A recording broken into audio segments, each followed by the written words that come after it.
Shalom jemaat Tuhan. Tema PIK pada sore hari ini berbeda sekali dengan yang lainnya untuk topik-topik sebelumnya, yaitu pertanyaannya, apakah Allah sudah mati? God is dead. Apakah benar itu? Mari kita berdoa. Mohon Roh Kudus urapi hambamu, sensor tutur kata dan sikap hambamu, sehingga mau dipakai Tuhan untuk menjelaskan firman dengan jelas, dengan gamblang. Dan setiap kami yang menonton dan mendengar, ya Tuhan bimbing kami. Terima kasih Roh Kudus pimpin kami dalam nama Tuhan Yesus. Amin.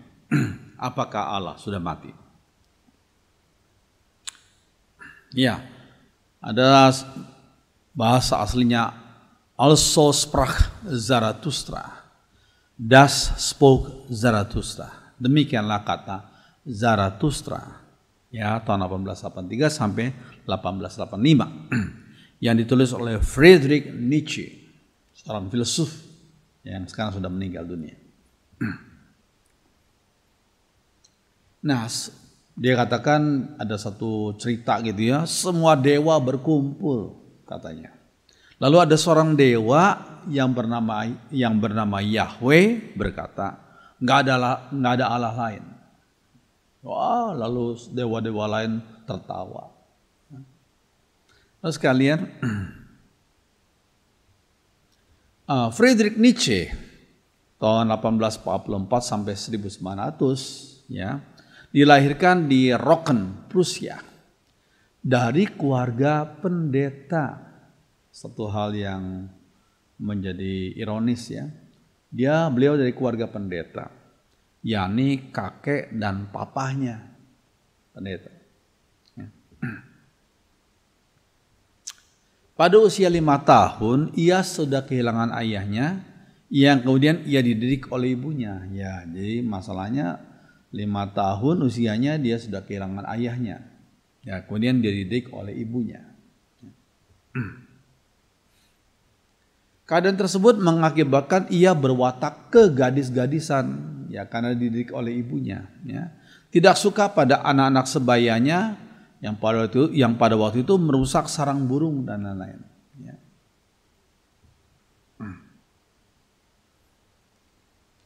Di sekolah, ia disebut sebagai Yesus yang di bait Allah. Itu teman-temannya meledeki dia, Yesus yang di bait Allah.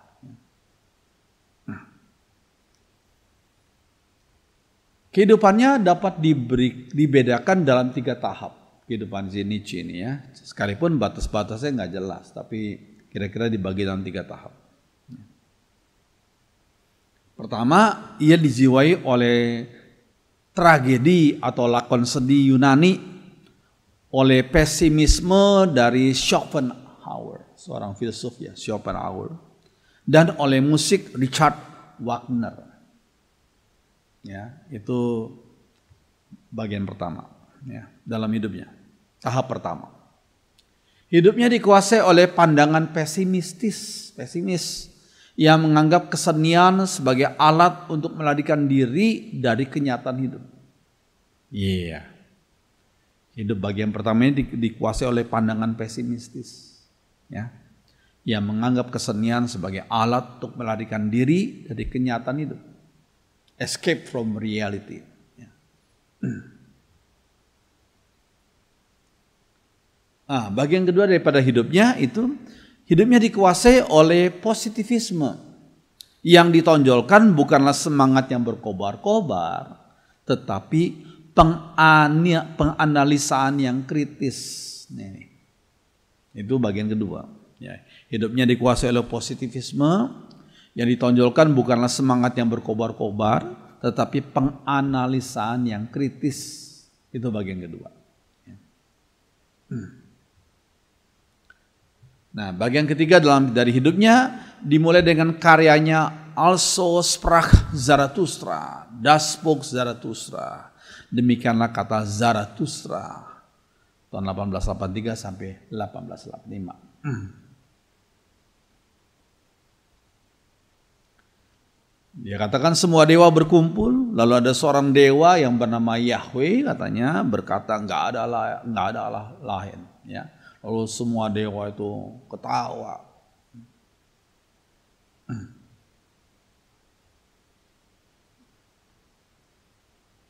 Saking gelinya mereka sampai jatuh setelah ketawa dan mati semuanya. Gitu ya. Iya, itulah also sprach Zarathustra. Nietzsche adalah filsuf dari nafsu-nafsu yang vital. Filsuf dari nafsu-nafsu yang vital. Nafsu dipandang sebagai daya kekuatan pendorong di dalam manusia. Will to power. Will to power. Ya. Segala macam nafsu menampilkan diri sebagai roh. Jika nafsu tampak sebagai roh, maka hal itu sudah terjadi penyelewengan hidup nafsani katanya. Ya, ini istilah yang dibuat Nietzsche. Penyelewengan hidup nafsani. Ya. Jika nafsu tampak sebagai roh, maka hal itu sudah terjadi penyelewengan hidup nafsani. Ia membagi moral menjadi dua macam, yakni moral tuan dan moral budak. Moral tuan dan moral budak. Apa itu? Bagi Nietzsche, pengertian baik itu, dalam tanda kutip ya, mempunyai dua arti yang sangat kontras. Ya. Pengertian baik mempunyai dua arti yang sangat kontras. Bagi sang tuan, karena waktu itu perbudakan ya, bagi sang tuan, baik adalah perasaan jiwa yang tinggi, yang bangga dan megah. Itu bagi sang tuan, kata Nietzsche. Sedang bagi sang budak, baik adalah apa yang damai, yang tidak merugikan, yang menaruh belas kasihan dan lain-lain. Jadi itu bagi Nietzsche. Ya. Jadi baik itu dilihat dari mana? Dari sang tuan atau dari sudut pandang sang budak. Ya. Itu sekali lagi Nietzsche itu hidup dalam konteks masih ada perbudakan. Ya. Di banyak tempat. Ya. Oke, pengertian jahat bagi sang tuan adalah apa yang berlaku umum, yang biasa dan yang tidak bernilai. Ya, itu pengertian jahat bagi sang tuan. Ya. Yang apa yang berlaku umum, yang biasa dan yang enggak bernilai. Sedangkan bagi sang budak, yang jahat adalah hampir semua yang dianggap baik oleh sang tuan. Misalnya, segala sesuatu yang menonjol melebihi kawan seluruhnya. Jadi yang luar biasa, yang tidak dapat diperhitungkan, yang berbahaya dan lain-lain. Itu pengertian ya bagi pengertian dari sang budak. Dari pengertian budak memandang jahat itu artinya apa? Ya. Jadi ya, bagi sang budak jahat itu adalah hampir semua yang dianggap baik oleh sang tuan. Yaitu sang tuan bilang baik tapi sang budak bilang jahat. Misal segala sesuatu yang menonjol melebihi kawanan seluruhnya, jadi yang luar biasa, yang tidak dapat diperhitungkan, yang berbahaya dan lain-lain. Ya, ini filsuf ya, ini filsafat dari Nietzsche. Ini bukan firman Tuhan ya.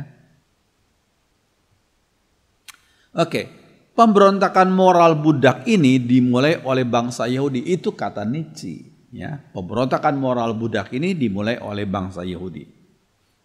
Para nabinya telah menghancurkan pengertian tentang kaya, baik, jahat, perkosaan, nafsani, dan lain-lain. Mereka telah memberikan nilai negatif terhadap dunia. Ini tafsirannya Nietzsche ya. Ya, pemberontakan moral budak ini dimulai oleh bangsa Yahudi katanya. Sejak penampilan para nabi Israel itulah tampil ke depan orang-orang yang menderita, miskin, tidak berkuasa, sakit, yang jelek dan lain-lain, yang dianggap sebagai orang yang baik dalam tanda kutip. Ya, sejak penampilan para nabi Israel itulah tampil ke depan orang-orang yang menderita, miskin, gak berkuasa, sakit, yang jelek dan lain-lain, yang dianggap sebagai orang-orang yang baik dalam tanda kutip. Ini sekali lagi penjelasan Nietzsche, ya.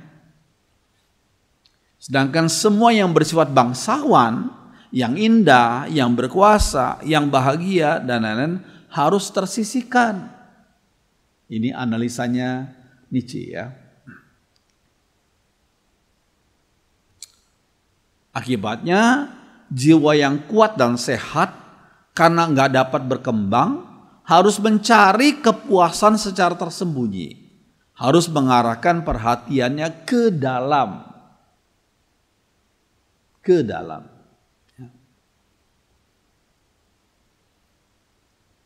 Inilah asal muasal dari kata hati yang mempersalahkan dan yang menginsafi kesalahan.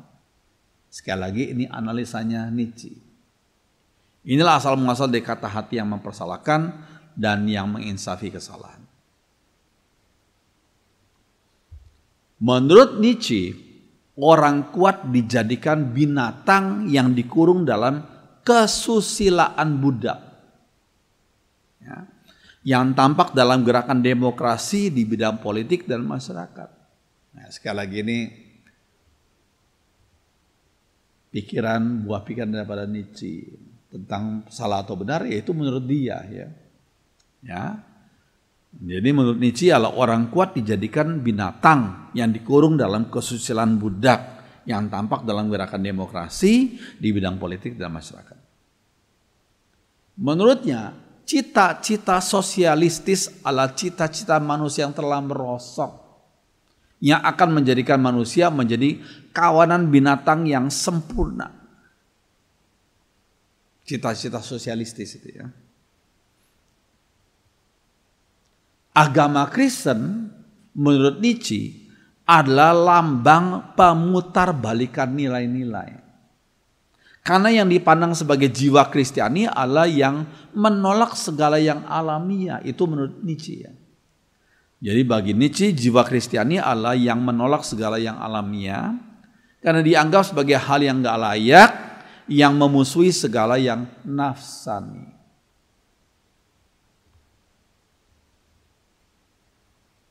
Bagi Nietzsche lagi, pengertian tentang Allah dalam tanda kutip, ya, menurut agama Kristen Allah yang paling rusak. Waduh, luar biasa, ya.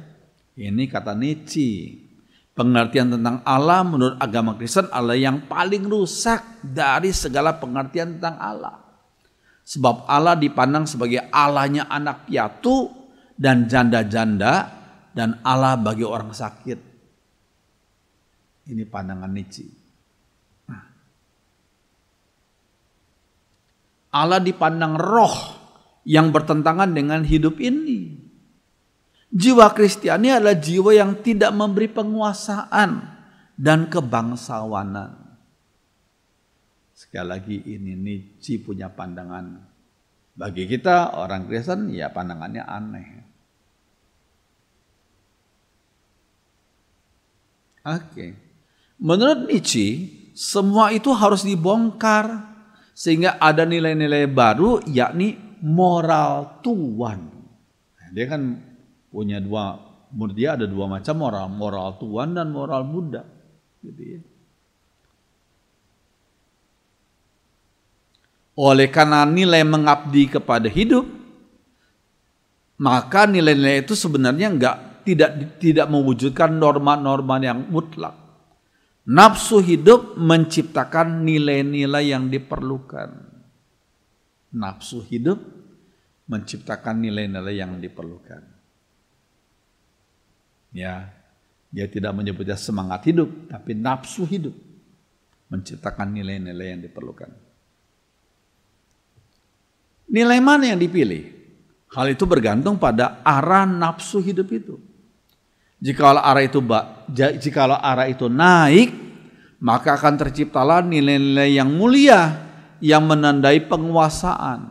Sekali lagi, jikalau arah itu naik, maka akan terciptalah nilai-nilai yang mulia yang menandai penguasaan. Tapi jika arah itu turun, maka akan menciptakan nilai yang rendah, yaitu moral budak.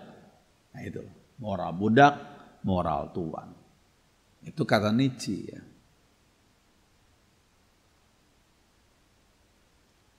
Yang menentukan semuanya itu adalah, nah ini istilah yang Nietzsche bikin ya.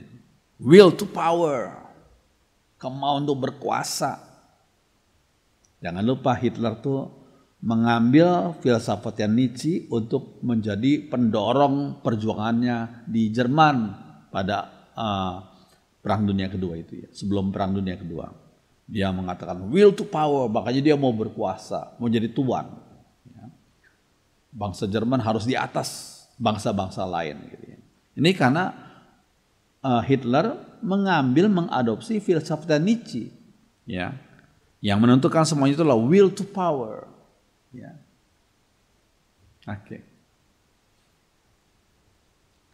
Nah, manusia yang ideal adalah disebut manusia atas. Nah, kalau sudah pernah dengar istilah Superman, ini berasal dari Nietzsche nih, Superman, will to power, Ubermensch dalam bahasa Jermannya. Ya. Manusia yang ideal adalah manusia atas. Itu yang ideal kata Nietzsche. Superman, Ubermensch. Padanya kehendak untuk berkuasa membawa kepada penguasaan dunia secara sempurna. Itu menurut dia, menurut Nietzsche ya. Ya.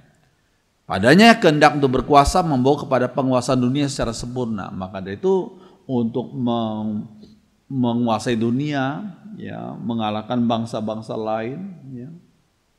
Oke. Baik itu menurut filsafat ini, ya, Superman. Ya. Oke. Penguasaan ini hanya dapat dicapai dalam penderitaan. Nah ini, penguasaan ini hanya dapat dicapai dalam penderitaan. Orang yang banyak menderita dapat berpikir dan hanya pemikirlah yang sungguh-sungguh dapat menjadi penguasa. Yaitu hanya pemikirlah yang sungguh-sungguh dapat jadi penguasa. Sejarah akan mencapai kesudahannya dalam manusia atas, yaitu Superman itu. Wah. Ini kata Nietzsche ya, sejarah akan mencapai kesudahannya dalam manusia atas, yaitu Superman itu. Namun setiap kesudahan menuntut adanya permulaan yang baru. Yaitu ya, setiap kesudahan menuntut adanya permulaan yang baru. Oleh karena itu, secara terus-menerus segala sesuatu kembali lagi ke awalnya. Segala sesuatu kembali lagi ke awalnya. Sejarah adalah semacam roda yang berputar. Kata Nietzsche ya, sejarah adalah semacam roda yang berputar. Oke. Nah ini, kekuatan yang mendorong pemikiran Nietzsche adalah keyakinannya bahwa Allah telah mati. God is dead theology. God is dead. Allah telah mati. Juga semua dewa telah mati. Ya. Allah telah mati, semua dewa telah mati. Hanya manusia ataslah yang masih hidup. Superman itu masih hidup. Dunia ini masih berarti karena adanya manusia atas, yaitu Superman. Ini kata Nietzsche ya. Dunia ini masih berarti karena adanya manusia atas atau Superman. Maka orang harus setia kepada dunia ini dan gak usah percaya akan adanya harapan-harapan yang mengatasi dunia ini. Jadi fokusnya dunia aja. Gak usah bicara soal hal-hal yang supernatural. Ya, gak usah. Ya. Orang harus setia pada dunia ini dan gak usah percaya akan adanya harapan-harapan yang mengatasi dunia ini. Manusia hanya semacam tali yang pada satu pihak diikatkan kepada binatang dan di lain pihak diikatkan kepada manusia atas, yaitu Superman itu. Manusia bukanlah tujuan pada dirinya sendiri. Manusia bukanlah tujuan pada dirinya sendiri. Iya. Nah, ini bagian akhir hidup Nietzsche ya. Nietzsche menggunakan 11 tahun terakhir hidupnya dalam kegelapan mental yang total. Kegelapan mental tuh. Kegelapan mental. Pertama di rumah sakit mental. Gila ya. Pertama di rumah sakit mental di Basel, Asylum. Kemudian di Naumburg, di bawah perawatan mamanya. Ya karena sakit mental itu. Lalu setelah sang ibu meninggal tahun 1897, Nietzsche dirawat oleh saudara perempuannya di Weimar. Yang pertama, orang sudah besar masih dirawat sama ibunya, ya karena dia sakit mental. Lalu setelah ibunya meninggal, ya dirawat oleh saudara perempuannya. Akhirnya Nietzsche meninggal tahun 1900 karena penyakit kelamin. Nah ini, sipilis. Jadi Nietzsche bermasalah dengan moralitasnya. Ya. Nietzsche meninggal tahun 1900 dan dengan penyakit kelamin pada usianya yang relatif masih muda, 56 tahun.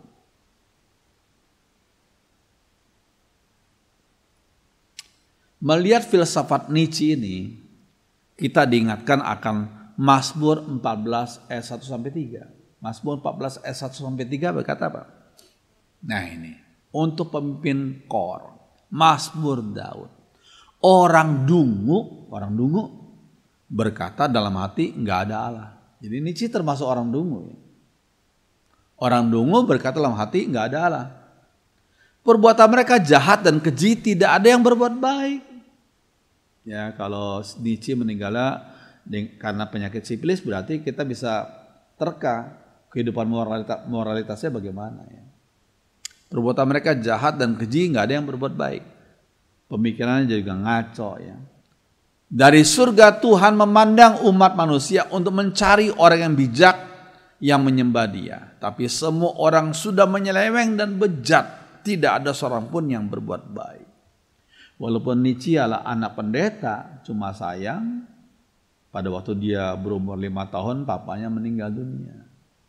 Jadi Nietzsche tidak dididik dalam firman Tuhan. Ya, sayang sekali ya. Kalau ada sebagian pendeta di dunia ini, orang tuanya pendeta, bahkan kakeknya pendeta, tapi cucu anaknya kok jadi kacau begini ya. Berarti yang salah siapa? Silakan para pendeta mengevaluasi diri. Bagaimana kita sebagai hamba Tuhan mendidik jemaat Tuhan, tapi juga harus mendidik anak-anak kita sendiri kepada hati yang takut akan Tuhan. Ini satu ultimatum yang sangat-sangat penting bagi kaum pendeta khususnya. Dan juga para umat Tuhan yang lainnya.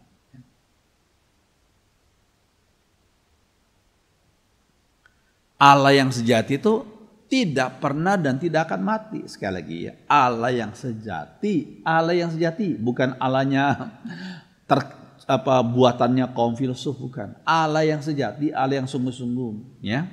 Tidak pernah dan tidak akan mati. Ini penting sekali, ya. Biarlah pembicaraan kita walaupun singkat membimbing kita sebagai umat Tuhan harus berbijaksana membimbing anak-anak kita ya supaya mereka punya hati yang takut akan Tuhan. Mari kita berdoa. Kami bersyukur untuk kesempatan kami boleh belajar walaupun singkat, tapi kami diingatkan akan satu realita hidup. Sebagian anak pendeta menjadi ateis. Sebagian anak pendeta bermoral yang tidak benar. Tuhan tolonglah supaya para pendeta diberikan hikmat, diberikan kebijaksanaan, bisa membimbing jemaat, tapi yang utama adalah membimbing anak-anak dengan hati, dengan sikap yang takut akan Tuhan. Terima kasih, dengarkan doa kami dalam nama Tuhan Yesus. Haleluya, amin.